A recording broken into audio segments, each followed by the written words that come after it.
خيركم من تعلم القرآن وعلمه تم میں بہترین شخص وہ ہے جو قرآن سیکھے اور سکھائے۔ دنیا میں والدین اللہ رب الجلال کی دی ہوئی نعمات میں سے ایک عظیم نعمت ہے۔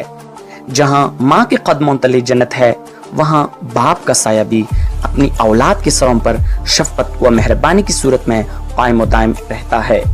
اپنی اولاد کے آرام و سکون کی خاطر در بدر کی ٹوکریں کھانے والی یہ ہستی ہر لحظہ اپنی اولاد کو بہتر سے بہتر ماحول فراہم کرنے کے لیے ہر دم کوشاں رہتی ہے۔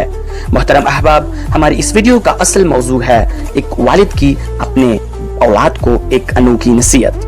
اس ویڈیو میں ہم آپ احباب کی خدمت میں اس انوکھی نصیحت کے 29 نقاط پیش کریں گے، لیکن موضوع کی طرف آنے سے پہلے آپ سب احباب سے درخواست کرتے ہیں کہ ہمارے اس چینل کو زیادہ سے زیادہ سبسکرائب کر کے گھنٹی نما آئیکن کو پریس کر لیں تاکہ ہماری آنے والی ہر نئی ویڈیو آپ احباب کی خدمت میں بروقت پہنچ سکیں۔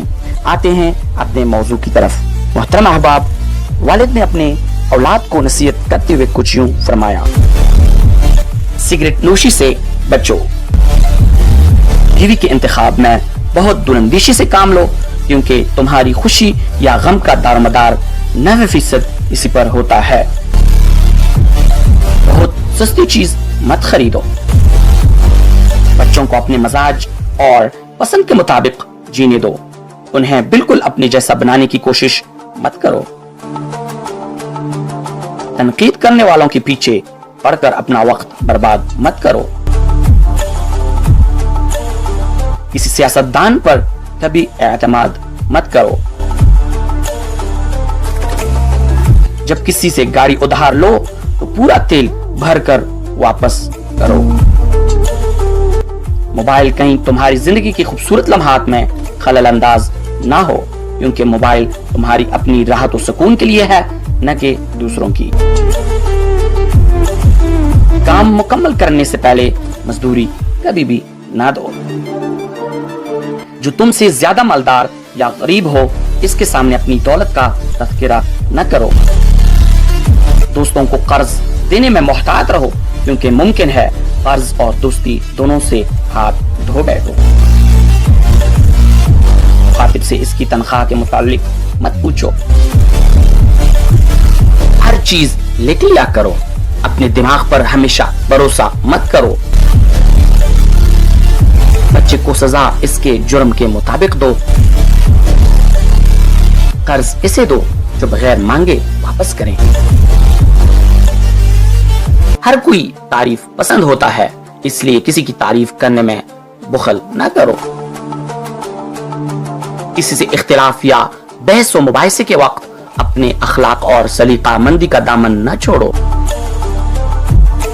اپنے علم کو پھیلاؤ اور لوگوں کو اس سے فائدہ پہنچاؤ، کیونکہ ہمیشہ زندہ رہنے کا یہی واحد راستہ ہے۔ اپنی ذاتی یا مالی تفصیلات کا اظہار بقدر ضرورت ہی کرو۔ اگر کوئی تمہارے دوست کی تعریف کرے تو اپنے دوست سے ضرور اس کا ذکر کرو۔ اگر کوئی تمہارے ساتھ بدسلوکی کرے تو تم اس کے بچے کے ساتھ احسان کر کے اسے سبق سکھاؤ۔ شادی اس سے کرو جو مال و دولت میں تمہارے برابر یا تم سے کم تر ہو۔ روزانہ آدھا گھنٹہ چہل قدمی کرو۔ تمہاری گھڑی وقت سے 5 منٹ آگے رہنی چاہیے۔ تصنع اور بناوٹ سے دور رہو۔ کسی کے ساتھ احسان کرو تو بھول جاؤ، بدلے میں حسن سلوک کی امید مت رکھو۔ معمولی چیزوں میں بحث و تکرار مت کرو۔ جہاں بھی رہو وہاں اپنا اچھا اثر چھوڑنے کی کوشش کرو۔ تو دوستو، یہ تھی آج کی ویڈیو، جس میں ہم نے والد کی ہوئی نصیحت میں سے 29 نقاط آپ لوگوں کی خدمت میں پیش کی۔ آپ لوگوں سے التماس کرتے ہیں کہ ہماری اس ویڈیو کو زیادہ سے زیادہ لائک کر لیں اور اپنے قیمتی آراء نیچے کمنٹ سیکشن میں زیادہ سے زیادہ دے دیں، اور اپنے دوستوں اور احباب کے ساتھ یہ ویڈیو زیادہ سے زیادہ شیئر کر لیں، اور سب سے اہم درخواست یہ کہ آپ لوگ ہمارے اس چینل کو زیادہ سے زیادہ سبسکرائب کر لیں اور ساتھ بیل آئیکن بھی پریس کرنا مت بھولیں تاکہ ہمارے آنے والی ہر ویڈیو آپ لوگوں تک بآسانی اور بر وقت پہنچ سکیں۔ اگلی ویڈیو کے لیے اجازت دیجیے۔